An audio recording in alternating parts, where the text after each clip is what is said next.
to the BizBlend podcast, listeners, where real conversations meet real business challenges. I'm your host, Sana, and today in this episode, we are not talking about making safe career pivots or chasing the next promotion. We are talking about true reinvention. My guest is Rachel Spekman, a veteran coach, former brand marketer, startup mentor, and therapist who helps high achieving, high performing women leave high paying but soul sucking careers for work that actually aligns with their values and makes them real money. Now, if you think that career shifts are just about moving laterally or maybe playing it safe, think again. This conversation is about alternatives, non-conformity, and deeply honest questions every ambitious woman needs to ask herself. So, Rachel, welcome to BizBlend, and I'm really honored to have you here with us today. Thank you so much for having me, and thank you for that powerful introduction. I'm really, really happy to be here and looking forward to the conversation. Absolutely, Rachel. Okay, let's quickly get to the false trade-off challenge. Because many women, Rachel, believe that they have to choose between a soul-aligned career and strong income, but you argue that's a false trade-off. So I am personally very curious to know, where does that belief system come from, and why is it so deeply ingrained in high performers? Ooh. Um, so I wanna start with I do not believe that you have to leave your career. Um, that is not one of the things that I promote or teach, but I do believe that we have to investigate what it is that's causing us to be deeply unhappy. If we are unhappy, deeply soul drained, and really start to dig deep about how we got to this moment, Mhm. uh, what is working for us, what isn't. Maybe it's staying, but with a different internal purpose or an internal compass, I call it. Maybe it's making a pivot within, or maybe it's making a radical pivot altogether. Um, Really, at the end of the day, what I am working with women, and I work with several men on as well. I don't Mhm. disclude men, but I focus on women. Mhm. Is reclaiming your joy, reclaiming your soul, because very often, as you said, the more senior we get, the more we feel we have to choose between a high income and doing the things that we most enjoy doing. And Mhm. there is a theory in therapy that I use often, which is called both and, which is that you can have both and. You can have a soul aligned career and make good money. It's about thinking creatively. And what I do is help people dig deep into their skill set, their network, how they're positioning themselves, um, to really align with what are the things that light me up and that are going to pay me well, and how do I go find them? Hmm. Understood. Understood. It's not. And then very often those things start finding them as well. Yeah, of course, of course. So it's not something like, that like downgrading or just maybe for the sake of that peace and flexibility. I'm downgrading or I'm compromising with my ambitions or my financial upliftment. So I absolutely understand that, especially for those this is more relevant who have been told that you can't have it all. So, Rachel, what patterns do you see when, especially women, actually break that narrative? In fact, it can be for men as well. Yeah. Well, I think so many people who I work with are having what we call an asymmetrical experience. So that means that professionally on LinkedIn, in the corporate boardroom, they are presenting themselves, the facts, the figures, whatever they're doing in a very specific, polished way, and they're probably doing a great job doing it. And internally, they are at a breaking point, saying, "This is not for me. I am so stuck. I don't care about these numbers, care about this industry. Um, and at a certain point, we can withstand a lot of things, but it can become uncomfortable to feel very, very asymmetrical. I call it like a lopsided seesaw.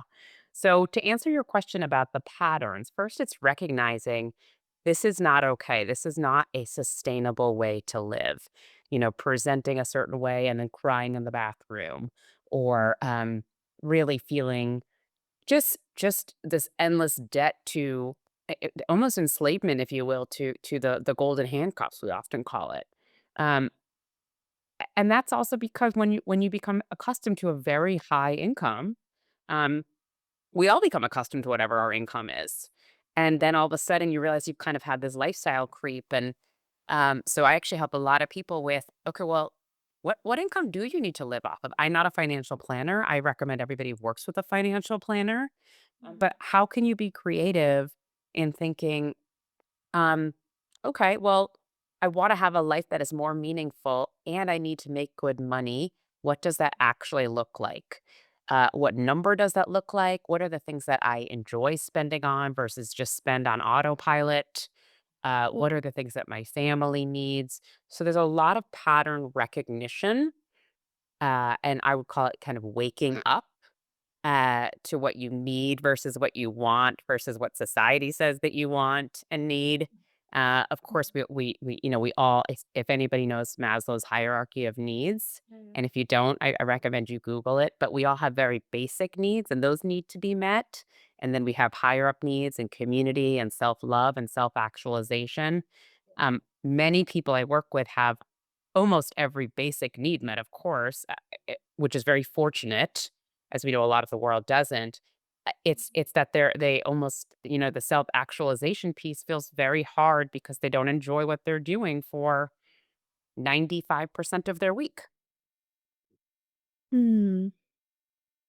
So does that mean, Rachel, this entire concept of that I don't have to compromise on my, um, ambitions just to be in that zone of loving what I'm doing, is it more like coming from a privilege point of view? Maybe it's not relevant for someone who still have so many bindings and responsibilities to fulfill that they don't even can afford to have that option of thinking about it. Mhm.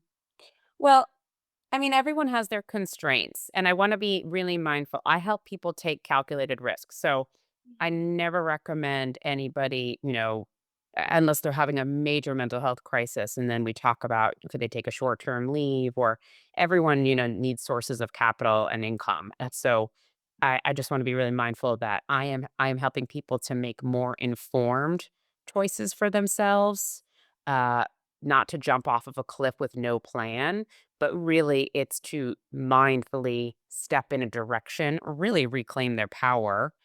And very often that's reclaiming their narrative, their voice, um, saying, I'm really good at this thing that maybe this job doesn't recognize, or this job does recognize, but it minimizes, and I want to be doing more of it. Uh, Very often people will find me when they're in either a toxic work environment, or they feel like they're talked over in rooms and they're like, my voice matters. I need to be somewhere. So I Mhm. help people with what I call a small, medium, or large change. And we do a lot of work to identify what kind of change do you need right now? Do you need a small kind of uplift change? Um, just to kind of get yourself back online, back on track. Many people I work with say like the goal is to kind of be themselves again. Um, or many people have children and they said, "Yeah, my child is so joyful at school and I'm so happy for them. I want to be as joyful if possible when I go to work." Of course, knowing that work can be a place of joy or at least a place of meaning. And that really is possible. I coach everybody to say that we should be 80% happy at our job. Mm. Uh, and not 100%, that would be nice. And I have everybody start with what percent are they at and why. And I ask people, one other thing I'll say is that I think about our time in sort of as like a three-pillared stool. So who Okay. there are three pieces to this there are three legs to the stool, right? That take up 99% of our time. Like you and I are talking, but we're not in each other's ongoing time, right? Or life. And so those three are where you live, your community, your home. Do you enjoy living there? Then there's who you live with, your partner, your family, your roommates, what your day-to-day life. And then there's what you're doing professionally. That is often taking up, unless you're, independently wealthy, and even still, people want purpose and meaning, um, what you're doing with your time. And Mm. if most people are in a marriage that's not working, or they're in a home that's falling apart, they're saying, I'm not gonna stand for this. But we do withstand it for our jobs. Um, so, I help people say that that's actually not okay, and I'm gonna get my that leg of my time back, which is really gonna uplift the rest of my life. And it's gonna be hard. Yeah, it is, but it definitely needs time and the right guidance. Mhm. And Rachel, uh, that's what exactly it is. You emphasize not just doing a lateral move or a basic pivot. Um, why do you think this safe career change model it often leaves people just as stuck? Only new roles. And how do we begin with? I mean, what creativity can we bring into this? Mhm. So I'll give the listeners a few challenge assignments. If any of this is resonating with you, besides hopefully scheduling a call with me or somebody that you trust to talk to about careers. I help people reverse engineer the job search. Okay. So um, what I mean by that, what happens is most people, a few things kind of classically happen, right? The first is we follow our family, we follow the people around us for careers. And sometimes those people aren't that happy in their careers, but we follow them because that's the model. And so I help people, I would invite everyone to think about who are the 5 people that that seem to light up when they talk about work. What are they doing? How are they managing their time? Are they working for themselves? Are they working for a big company? How did they get there? Who are those 5 people? And how do you get closer to those 5 people? Um, Second thing is take a look at your job, and whether it's your job description or your day to day, and do what I call a job audit. Let's say I run one-on-one meetings, and I do that 20% of my day. I enjoy that 1% of the time. Okay, that is a very low enjoyment rate for something that's taking up a good percent of my time. Hmm. Go through each item of your day or the major areas and really ask yourself, what is my percent enjoyment? What would I want it to be? And how do I start to make even just naming the enjoyment level, or how do I start to make moves in that direction? I don't really like one-on-one meetings. Huh, I wonder if somebody I work with who loves one-on-one meetings could do more of those. I really love writing blog posts. I wonder if I can pitch myself to write more blog posts. So that's how we start to really align our skills and interests with our current workplace. And so those are some of the things I would advise people, really early on to start thinking about, because it's momentum. Yeah. Um, and when you're, I talk with some clients when you're lying on the floor. Just the idea of getting up feels exhausting. But once you get up, you're like, "Oh, okay, I'm up. I could go for a little walk. Okay, I could Yeah. maybe do this, right?" But we have to get up from the floor, whatever the floor is for us. And it's hard. It's really hard. Hmm. And change is very, very hard. I think that's where my psychology background really comes in, because I focus a lot on models of change behavior, stages of change behavior. Um, and we really get to dig deep around what is helping you create this change, what's the fear, what's the self-doubt, even what are the messages you heard from childhood around change, around job enjoyment, around security. So that's sort of where the therapy really can meet the career coaching strategies. And I say do all of this before, this, yes, if you're unhappy, absolutely be applying to jobs. But be really mindful. Another thing people can do is, let's say you're applying to jobs, look at the job description, and I say, start compiling your favorite things from each job that you're applying to. Then you're creating your own dream job. Mm, that's a good one. That's a good one, Rachel. Thanks. That's a good one. And then I have so many interesting, you know, perspectives about change because Mm, um, until the time I got into so many conversations through podcasting with guests around the psychology of change, I used to mm, think that I something is wrong with me that I my brain cannot accept even the idea of changing my daily routine. You know, mhm, until unless I don't do those activities, I feel as if something has been missing this entire mm, day and it doesn't set me in the right mood. And then the after effects of that particular mood gets to affect the next coming days. Then may not feel like getting out of bed, going to office, taking a shower, getting ready, having my breakfast. It's like a ripple effect. But this is psychology. I mean, our brains are designed that it will resist change, and that's where It, we try to procrastinate. it's called the downward spiral, right? And so we have this downward spiral. Another thing I would really I kind of committed to this myself, so I'm living proof of this, is start every morning off, and I'm not saying you have to get up at 4 in the morning and do 1,000 workouts or push-ups, but start the morning off with 5 to 10 minutes of mindset or some kind of motivation. Mm. It will just, it might sound like verbal fodder or woo-woo or whatever you wanna call it. The more you listen to that, if it's almost like if you imagine, you're going on to a big if s people played sports, I'm a big athlete. If you go onto the field and your coach says, "You're gonna lose, you're gonna lose, you're not gonna have a good game." Okay. But if your coach and your captain and the whole, stadium is like, "You got this, you're gonna win, it's amazing." We have to create that for ourselves as adults. We have to create that as internally, and it's a very private experience. Um, YouTube has some phenomenal channels around this, and, and it can just be a really nice, nobody needs to know you're doing it.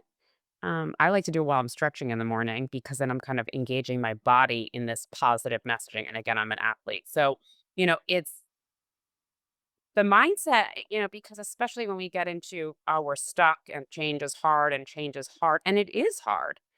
Um, but we have to give ourselves permission to not be perfect in the change, but to really have the confidence. Um, I was with a friend last night. She's like almost 50 and she's about to make a big change. And she said, I figured out almost everything in my life to date. Right now, I think I'll just keep figuring it out.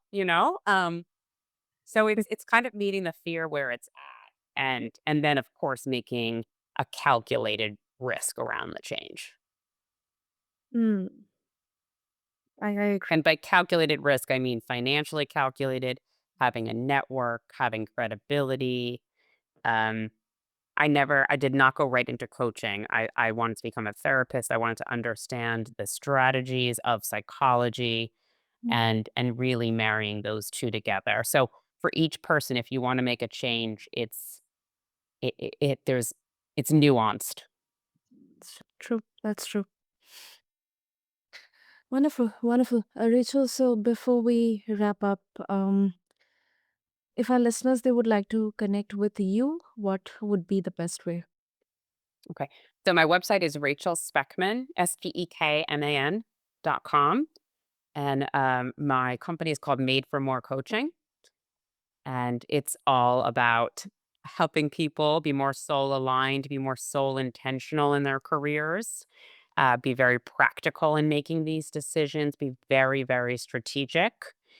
And I would love to connect with you there. That's my calendar link is there. I have a free training on my website. So again, it's Rachel Spekman, Spekman.com. Wonderful. I'll make sure to have all the links in the show notes. Rachel, thank you. Thank you so much because this has been personally quite a fruitful discussion for me as well. Some of golden tips that I've gotten from you, I'm definitely going to take away from them myself, and I hope for all the listeners as well. So thank you so much. Thank you. And, you know, I'll end with one thing. I have to practice what I preach. I'm constantly figuring out as I evolve and grow my own business, what do I enjoy doing? What do I not enjoy doing? And that's kind of how I ended up on the podcast. I was like, I love talking to people. I don't love certain sales navigator or LinkedIn. I said, that is a way to grow your business, but that's not my way. For somebody else, they might love that chase. So we have to always be investigating ourselves as we're becoming more and more awake to what inspires us professionally and personally. True, true. That's true. And what may work for you may not work for me. So that's always Exactly, but we have to listen to it if it's working and not just keep, bang head here, as I say. exactly. But that doesn't mean outrightly we say that no, that's wrong or that's not a good option. But we can learn from all of them. Exactly. The last thing I'll say is, and I say it all the time to myself, progress over perfection, progress over perfection. Yeah, that's a wonderful one, Rachel. Yeah. Hey, so to all the listeners, that was Rachel Speckman, and I think many of you are going to be replaying parts of this episode over the next few days. I hope so. Because reinvention is not about playing small or settling, it is about stepping into alignment without sacrificing your earning power. As always, if today's conversation sparked something for you, please make sure to connect with Rachel. Refer to the show notes along with this episode on your favorite podcast platform and also share it with someone else who needs to hear this. And it has been BizBlend, where real business conversations happen. And this is your host, Sana, signing off. Thank you.